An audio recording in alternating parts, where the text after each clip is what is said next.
Auto রিক্সার উপরে tax বসাই দিছে, না জানি কথার উপরে কখন ট্যাক্স বসাই দেন।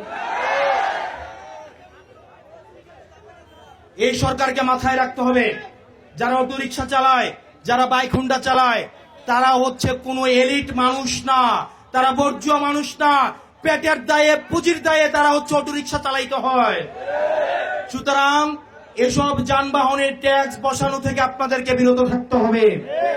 আমাদের প্রাইভেট সেক্টরকে উন্মুক্ত করে দিতে হবে, প্রাইভেট সেক্টরকে পৃষ্ঠপোষকতা দিতে হবে, তাহলে কর্মসংস্থান বৃদ্ধি পাবে। প্রিয় তরুণ প্রজন্ম, প্রিয় হোমনাবাসী, আমরা এমন একটা বাংলাদেশ গড়তে চাই যেখানে কোনো আদর্শিক বিভাজন থাকবে না।